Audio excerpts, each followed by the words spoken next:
We have a set of problems that last somewhere between 60 to 90 days, sometimes 180 days. And at the end of 180 days, do we still need that process? And if not, how do we throw that away? I think a lot of operational people that have worked in the past will come in with a tool belt, and that's sometimes it's partially correct, sometimes it's not. Excited to talk to my non-linear path to AstroForge. I just followed a path and started off in finance and worked in banking and quickly found that one of these things was not like the other.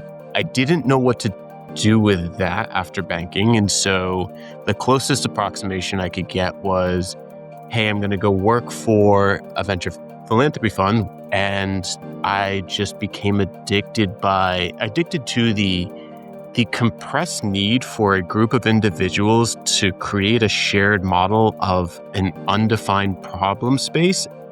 How do you build processes that help streamline company operations without stifling innovation? We have to design practices and processes that allow us to surface the most important problems, blockers, challenges. It requires constant learning cycles and feedback, both from the team and the leadership perspective, to be able to execute that well. If it's executed poorly, it feels chaotic.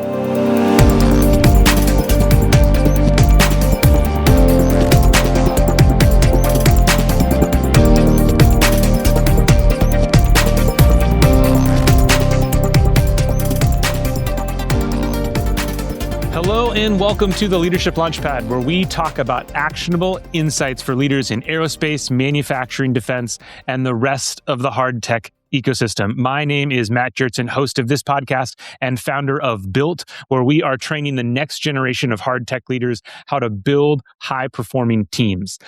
Process and bureaucracy is both the foundation and the greatest struggle of every company. Startups can move quickly because they don't have any processes, but the more people you have, the more processes you generally need. However, left unchecked, processes and permissions and checks on individuals can choke a once thriving organization. So, how do you stop that from happening? How do you build processes that help streamline company operations without stifling innovation? That is exactly what we are going to be talking about today with our guest, Chapman Snowden, the Chief Operating Officer of AstroForge. Regular listeners will remember AstroForge because we had their CEO, Matt Galich, as a guest just a couple of weeks ago. They are doing their part to turn the expanse from science fiction into science fact by making asteroid mining a reality. Chap has been at AstroForge for almost 2 years, holding the titles of Chief of Staff, Head of Mining, before becoming COO.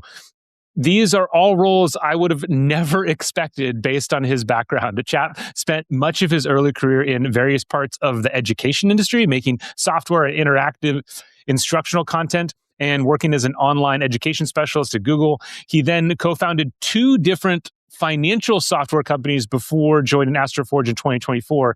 That background is exactly where I want to start our conversation today. So, Chap, welcome so much to the show. Matt, thank you for having me. And excited to talk to my non-linear path to AstroForge. Yeah, and honestly, that's where I want to start because I believe the week this show is going to come out, I'm going to be at the Association for Talent Development Conference in LA. It's a massive conference. There's like 10,000 attendees. And if you looked at the first, number of years of your career, I would have expected you to be at I would have said to have met you there. Like your early background looks a lot like a lot of those people who are much more doing what I do every day. So yeah, talk me through kind of that path of how you wound up trying to mine asteroids. I think it starts with me coming out of college, and I was squarely one of the kids who had succeeded and knew I was like quote unquote smart, whatever that actually means, but I actually had no idea how I wanted to apply that. And so I just followed a path and started off in finance and worked in banking and quickly found that one of these things was not like the other. But the thing that sort of stuck out to me in banking was, how do you take a group of really talented individuals and make them work on something? And that sort of like meta work was really fascinating to me. I didn't know what to do with that after banking. And so the closest approximation I could get was, hey, I'm going to go work for a venture philanthropy fund, which invested in education startups, helped sort of grow different models of how we teach, right? Because I had a lot of opinions at that point of like what smart meant and how you develop talent, right? Even in banking, there was always this like, we need A players, we need A players. And I constantly ask the question of like, what does that actually even mean? Because it's so context dependent, right? And so when I went to the venture philanthropy fund, started advising a bunch of entrepreneurs on how you build these really cool businesses, quickly found that I don't want to be advising, I want to be doing the building, right? That's where honestly, the learning cycle and sort of that from a meta process, like that's where you get to sort of incorporate all that knowledge and reap all of the gains of like, oh, I've just learned a new thing, whether it's a domain or a process. How can I implement that? That wanting to build got me into startups, and I just became addicted to the compressed need for a group of individuals to create a shared model of an undefined problem space and then try to figure out what's a reasonable path to a solution through that. And the first couple startups, most notably Dev Bootcamp, which was one of the first Learn to Code camps, was that in sort of like all turtles down, right? We had to figure out how to teach students in a very compressed way, but also figure out how to develop good pedagogy in a really small amount of time. And so what that really did for us is create these really fascinating learning cycles that we had to sort of test within the management of the company and then sort of like iterate down into the people who are actually buying the product. And I really started to get a better understanding of what it meant to be operationally excellent and how do you think about process that really drive towards a result that you're promising a group of individuals.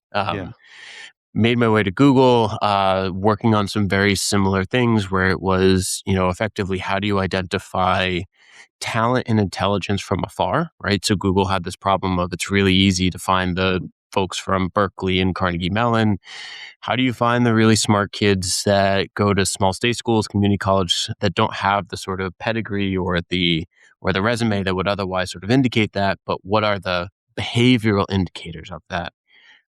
Tried to roll that out into my own startup, realized that, startups hiring processes are very different than Google's hiring processes. And so they don't want to pay for that sort of asymmetric bet. They just want the Berkeley or Carnegie Mellon grad. So when that ended, I decided I just wanted to get out of education for a while. It sort of felt like the wrong ground for me to play in. Found my way I just wanted to solve some like interesting problems, really got interested in fintech.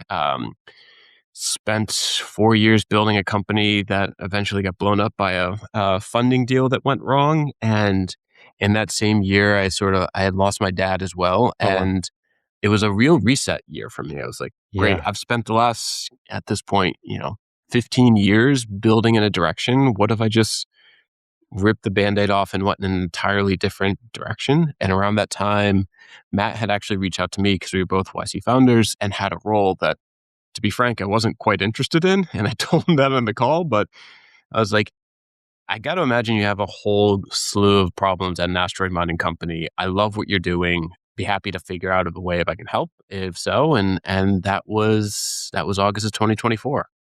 That's incredible. So, wow. So it was kind of the thing that brought you back into space it was kind of just happenstance that you both had worked together, but it happened at this moment where it was just a big psychological reset for you of like, let's go do something big, it sounds like. Yeah. And at the time I was living in the Bay Area, my wife and I had basically said, hey, Bay Area is going to be our home. And then the challenge was the only companies that were really hiring at that moment, I didn't have the energy to go back and do my own thing, but the only companies that were hiring were AI companies. And as a reasonably intelligent person, once you got outside of the big model makers, I couldn't actually discern the difference between AI company number 57 and 822. And I think especially for me I'm a very problem-oriented person, and I couldn't figure out what I was going to actually work on. And so when Matt came to me, it was like, this is actually quite fascinating. I sort of look at it as an old school venture bet where it's a very binary outcome. We're either wildly successful or not. And that in and of itself is quite freeing from an operational perspective because it forces it narrows the aperture of what you need to consider on a day-to-day basis significantly. And so when I thought about what types of opportunities I had, like this one made the absolute most sense to me. That's awesome. On that idea of, narrowing the aperture, if I'm understanding you correctly, is that kind of like that idea? Like, I think there's a book called, it's easier to think 10x than 2x. Like to just, if once you say like we're going big, it just clears out the solution space of like you can't make tweaks. It's wholly clean sheet. Exactly, right? Like, in your traditional sort of B2B SaaS company, you can always make these marginal bets, right? Well, if it's just an increase of 10% revenue month over month, does that actually get us to the place? And that might come with some amount of risk that you can calculate, but then you can say, well, we could do 2% and maybe that doesn't get us as much of a valuation, but we can always have something to default to. And here there's no default, right? There's no base case for an asteroid mining company. Yeah, absolutely. There's a number of things you said in all that I want to go back to. One that I can't let you just say and then leave is Okay. it was, I'm going to misquote you, but it was something like creating a shared model of an undefined problem space. Yes. I spent a lot of time thinking about, leadership, what it is. I have a book coming out later this year called Minimum Viable Manager. And kind of in my thought process, I said like the first thing, this might relate to the first two items. It's like, get people to work together, get them working on the right things. It's like, those are like the two of the three rules that like a manager needs to follow. Is that kind of what you're like? Tell me more about what you're thinking when you say creating a shared understanding of an undefined problem space. Yes. So I think most startups, generally speaking, start with somebody who has a vision, right? They have a vision, like Matt has a vision of, we want to explore deep space. Incredibly compelling. There's innumerable number of problems underneath of that. How do you sequence them? How do you actually start to say, like, how do you start to make from that vision the first incremental step forward? And even when you recruit the first, call it 5 to 10 folks, everybody has a different understanding of what's the sequence of those problems? What's the magnitude of the problems? Within each of those problems, what's the balance of known knowns to known unknowns to that, right? Yeah. And I think so much of, if I take it back to, I have to teach somebody the quadratic equation or something like that. Like, it's cool. If I have 5 people in the room, what's their current understanding of the quadratic equation? Great. Once I get a sense of that distribution of like mental models, how do I create a shared mental model such that this is a small group of folks who have to work together can actually make decisions and in Matt's words, burn down risk as quickly as possible? Because if you have slightly different derivatives of that model, you start to get direction shifts in how efficient you can be in solving that. And that to me it's an incredibly hard problem. I don't think that there is a one size fits all sort of 100%. solution for it. Yeah. It's a function of leadership personalities, the people you have on the team, and sort of what are the tools that you reach for to help create that shared mental model, update that in real time, and then let that expand naturally as we get to a bigger team. Yeah. On the other podcast that I mentioned to you, VHTB, I recently got the opportunity to sit down with Andy Lapsa, the CEO and co-founder of Stoke. And Stoke is the thing that's so amazing is it's like, look, they've built a second stage, they're building the first stage, they've built all their test facilities, they've built this launch site. They have like 250 people.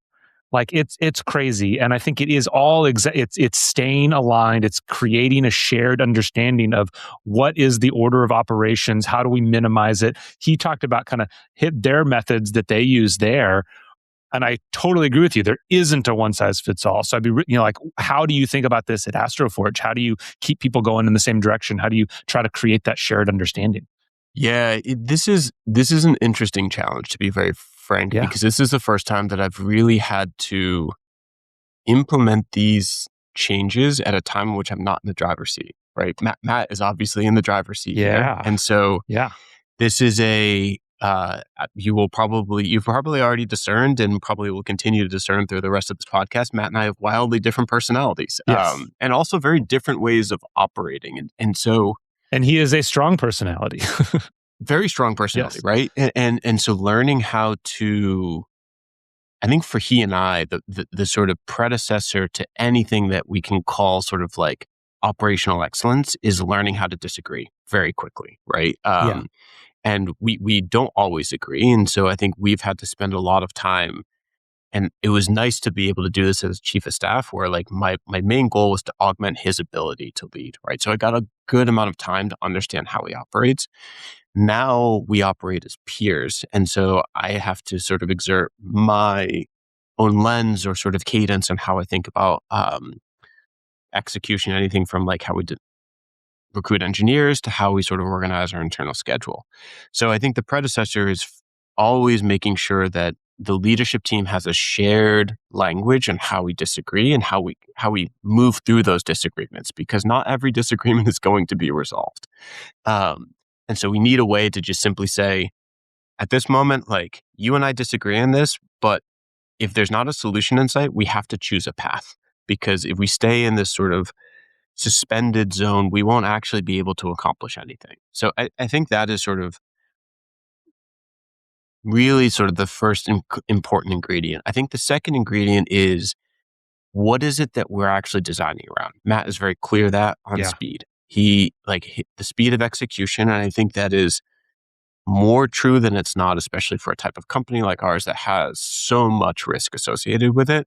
The only way to go through to really understand what are the true existential risks are to burn through those as intentionally and as quickly as possible. And so speed and that alignment on speed gives us a really simple lens through which to make trade-offs, right? And so I think speed for Matt when we were sub 20 people was really easy. You could be in the details every day. Yeah. He can be in the details every day. It's harder, right? It takes more time. It can become slower at times. And so now this is a point in which we have to design practices and processes that allow us to surface the most important problems, blockers, challenges, however you want to frame them, such that whatever little time we have from leadership team or heads, we can spend that as most effectively as possible. Because especially in a land of never-ending problems, it's very seductive to just want to cycle through all of them, not really understanding that there's a ranking and a hierarchy of like what's actually the most important here. Yeah. So I think for us, like using that common lens of speed, Matt and I having a really clear language on when we disagree, what do we do, enables us to get to a place where we can start to put in some process. And I think probably the most important thing about putting in process is being able or being willing to throw away process. I think a lot of operational people that I've worked with in the past, and I think you've referenced this in a couple podcasts, will come in with a tool belt that it's a hard-earned tool belt, right? If you spent 20 years at Amazon, that's a hard 20 years. And you come in with the one memo and all of this stuff, and that's sometimes it's partially correct, sometimes it's not. I think what we need to be very comfortable doing is we have a set of problems that last somewhere between 60 to 90 days, sometimes 180 days. What are processes that get us through that? And at the end of 180 days, do we still need that process? And if not, how do we throw that away? And that requires constant oversight. It requires constant learning cycles and feedback, both from the team and the leadership perspective, to be able to execute that well. Because if it's executed poorly, it feels chaotic, right? It feels, wait, we did it this way, now we're not doing it that way. Why? People don't understand why. And so it can be really disorienting to folks who we need them to have focus and speed. I love hearing what you're saying, because one of the things that I've reflected on a lot at the companies, because I've been at, I've worked in the DoD, literally the largest hierarchy that there is in the world. And I've always said, I think that bureaucracy and red tape, it's like a law of nature.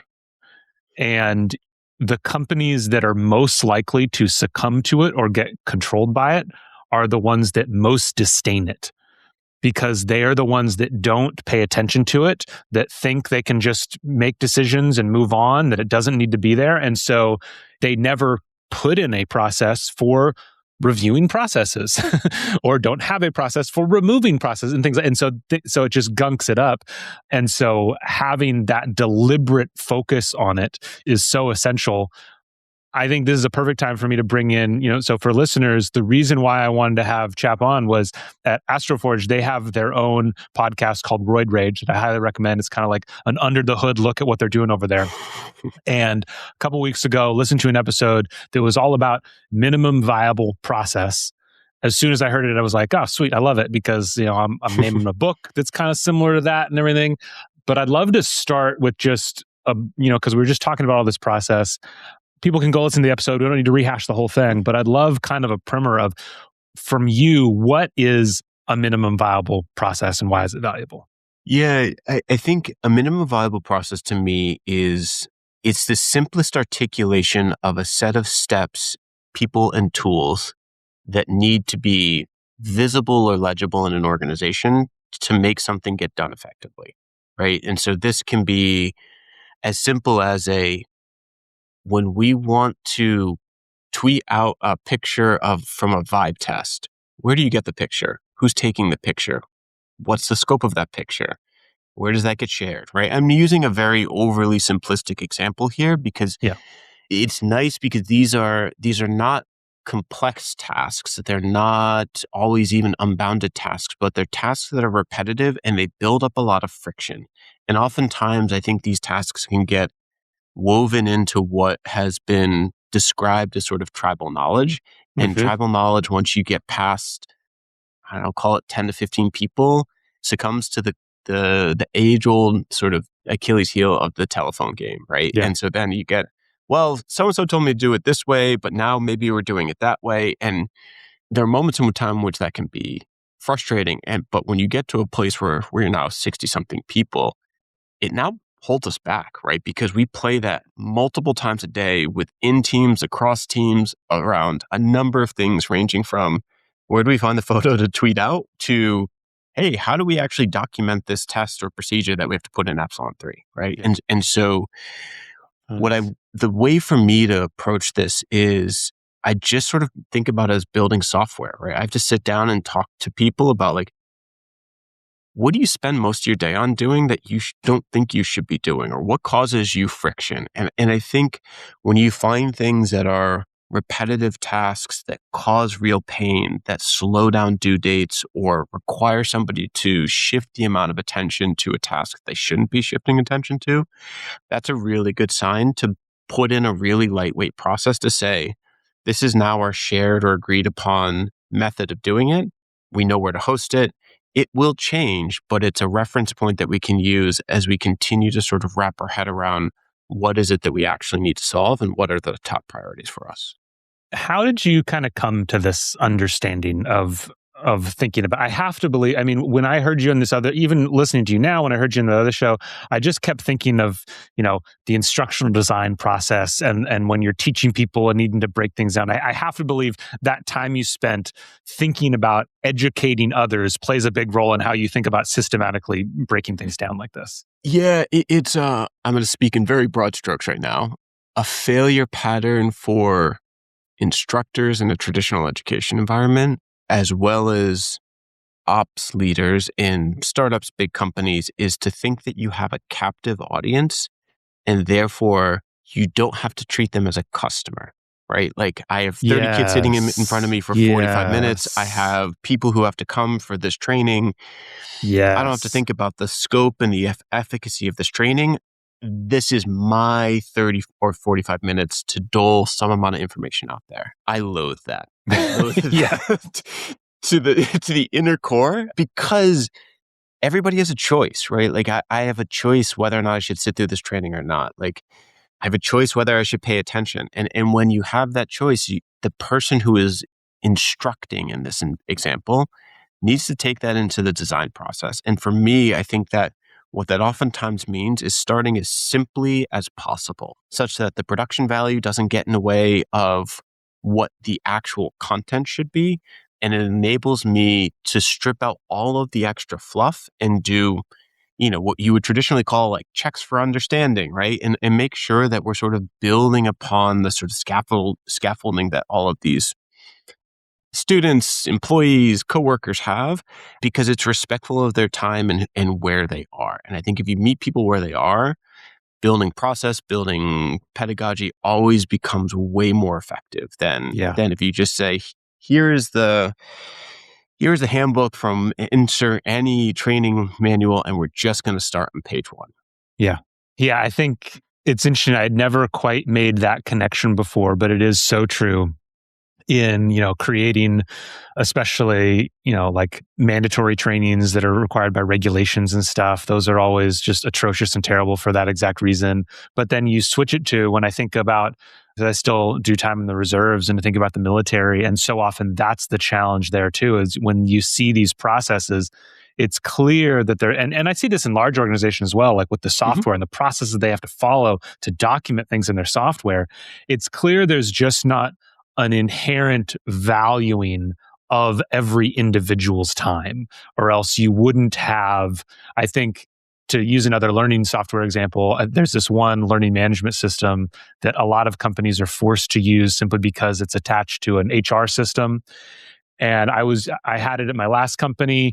And I remember one time mapping it out and just enrolling someone in a course, I think took 28 clicks of my mouse to enroll. So that's just not, no one would think that's a good process if you're respecting the person who's actually using that software. Yeah, exactly. Yeah, exactly. yeah. And I think that when you, for the team that we have that's on the operations side right now, like treating not just the engineers, but the rest of the company as our customers and saying, the nice thing about this, we don't have to worry about venture backing. I don't have to worry about like all of those sort of like long-term mile markers. And if you're worried about how does this scale when we're 200 people, I go back to the sort of like YC adage of like, do things that don't scale. We don't have a scale problem right now. We have a operational efficiency and making sure that if we each spend 70, 80 hours working, those are high value hours. Because one of the things, and this is where Matt and I are aligned, is like, I also don't want junk hours. I don't want people doing things that have low input or low impact on the end deliverable, the product that we need to deliver. And so that's the thing that we're trying to solve here. Yeah. So is it just kind of like a mindset then, you think, of just viciously attacking like and respecting people's time? Like why does this go wrong in so many organizations? And as you grow, how are you thinking about outside of yourself?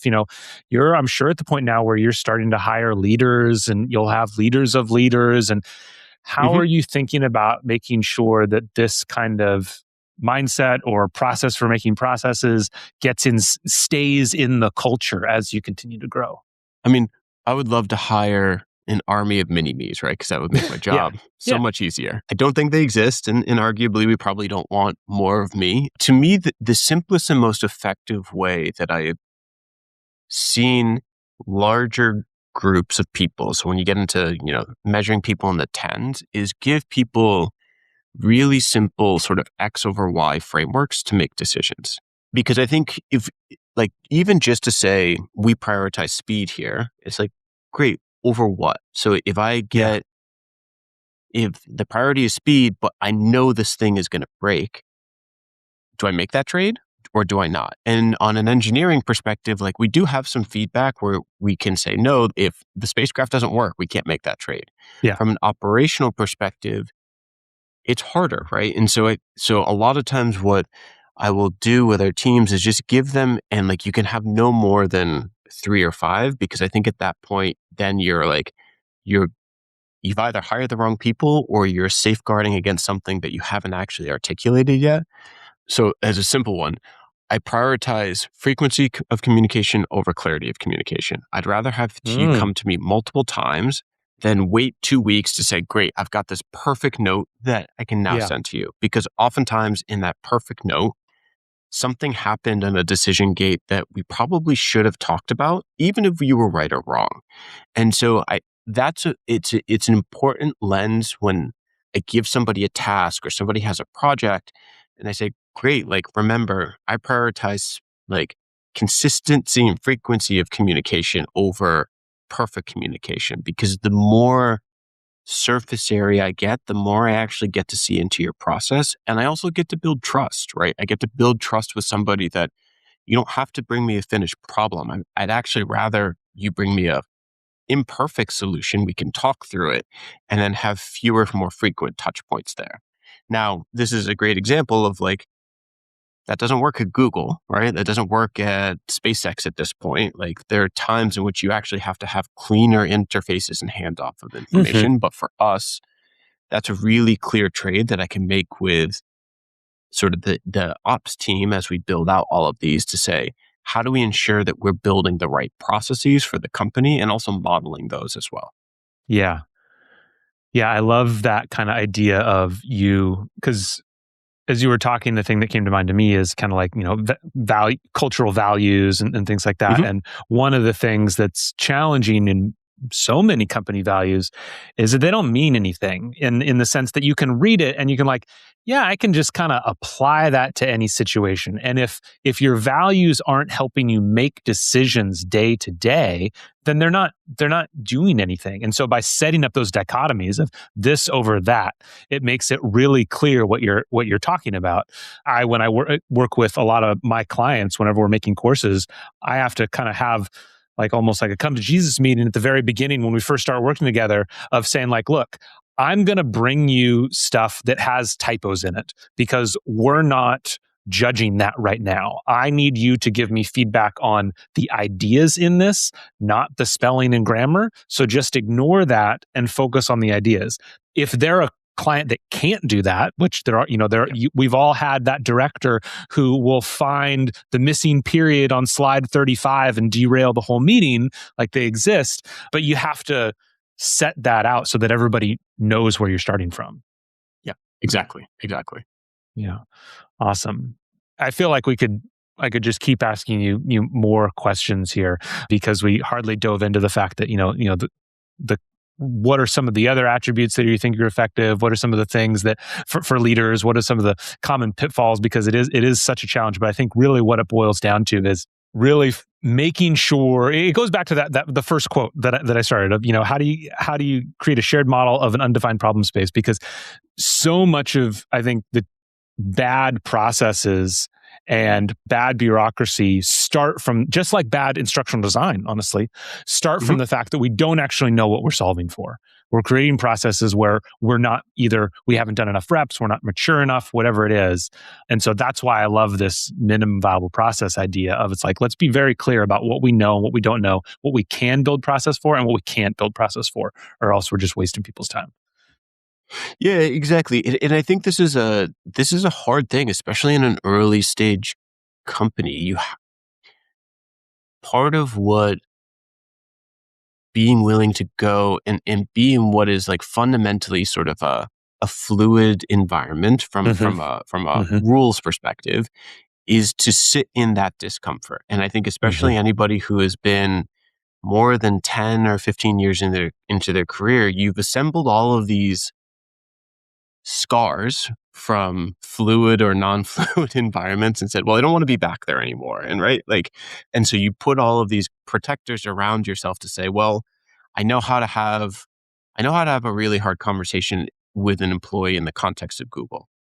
I'm going to have that really hard conversation with an employee in the context of a startup. And it's going to sound entirely weird. And so like I, as a leader, or anybody as a leader, has to be constantly willing to sort of rip down the belief structure that you have and rebuild it in that sense. And that is expensive and it is frustrating. And so I get why a lot of people want to pattern match, but it's really just sort of shifting the burden of the work off to somebody else, which may feel good in the short term, but doesn't actually help a group of people execute towards something. Yeah, that's a huge one. Is, I think, if every process you make, every email that you send, you think about, am I just giving them work? Am I shifting the workload here from myself to them? Or if I just spend another 5 minutes here, can I eliminate 30 minutes of workload over there? That's a huge question. Yeah. Yeah. Well, this has been a fantastic discussion, Chap. You are one of the, you and AstroForge are just one of those companies that are really shooting big right now. And I love it. There's so many space companies doing so many amazing things, but there's honestly not a ton out there who are, getting outside of LEO, really doing like the next generation of space stuff. Let's assume that we got a countdown clock to when launch is permanently solved, right? Like it's already kind of solved, but it's like really soon going to be totally solved. And then what are the interesting things we can do? I'm certain you all are doing some really interesting stuff. So thank you so much for your time. Best of luck to you. Best of luck to AstroForge. I can't wait for your next mission. Thank you. Appreciate you having me on.